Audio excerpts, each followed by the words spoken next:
Of all the metrics and numbers you can monitor for your medical aesthetics practice, what are the key ones to review and look at? That's what we're going to be talking about today. Hello, everybody. Michael Gilberti, digital marketing strategist, here with you in regards to what are the key numbers you should look at and review on a regular basis to determine the health of your medical aesthetics practice and answer the question, are we growing? Are we in a good position financially, with our marketing, with our appointments, with our overall growth? And you want to base the whole idea on the importance of consistently measuring important metrics inside of your business. And there was a management consultant, very knowledgeable individual named Peter Drucker, who once said, and I quote, "If you can't measure it, you can't manage it."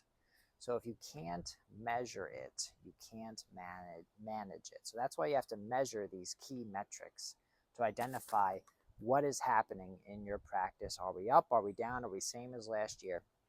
And those numbers are what you want to track in a spreadsheet. So it can just be as simple, straightforward as one spreadsheet that gets updated every week.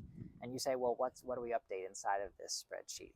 The following items of interest: year to date percent revenue change.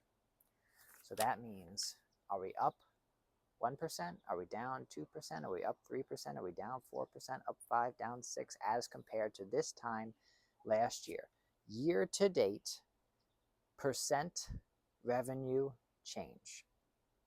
Now, whether you as the owner are the only person that want to be aware of this, or you want other key decision makers in your organization to know this as well, this is very important, because you compare yourself to this time last year, which gives you a strong indication of is what we're doing, our marketing, our messaging, our conversion rates over the phone in the practice, our experience for our clients, customers, patients, working and connecting, and not only providing them with a deep level of service and the results they like, are they referring people, are they coming back? And all of those different insights manifest in various different metrics in your organization, one of which is the percent change year over year.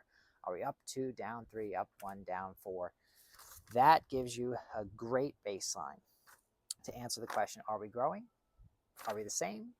Are we going down? And then compare that to the industry average to assess where you are. Then the second thing you want to track is the number of people, your ads, your advertising efforts, the number of people who have been reached by your ads in the last 7 days. How many people have you reached with your advertising in the last week? That is another metric to track, as well as the number of times your ads have been viewed in the last week, also called impressions. How many people have we reached? How many people have seen, and how many times, rather, have our ads been seen? So how many people? Let's say it's 500 people, okay? And how many times have our ads been seen? Maybe it's 1,000.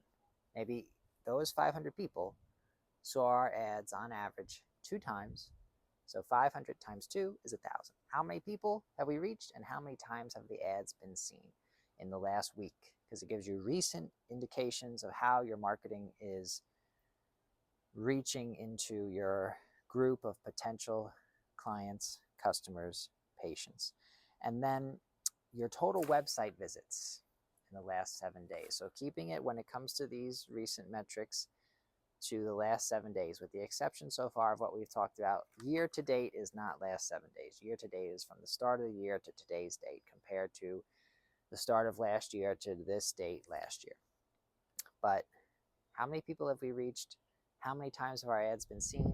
How many website visits have we gotten in the last 7 days? And you can also track the top 5 most popular, most visited pages in the last 7 days to see not only we're getting 794 visits to our website in the last week, but here are the top 5 pages people are taking an interest in when they go to our website. What are they looking at? So you could see the top 5 pages. And then you also want to definitely track total number of appointments that you have over the next 30 days. So now we're looking into the future. You notice this spreadsheet addresses a few things: financial growth up, down, or even year to date, marketing impact over the last 7 days, so the past, but recent past, and then total number of appointments over the next 4 weeks. So past, future, and that gives you insights into what we're doing in the present to see if what we're doing actually is working.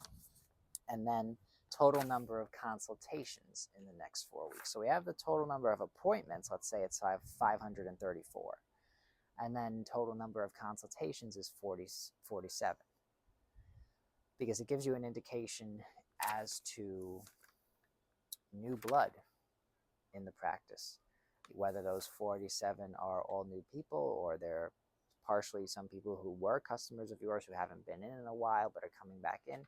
It can give you an indication of new versus returning, and that's another metric you can look at too, of those consultations and of those appointments at large, new clients versus returning clients. And I would imagine for those 537 appointments, most of them would be returning, but you could also have a healthy percentage that are new.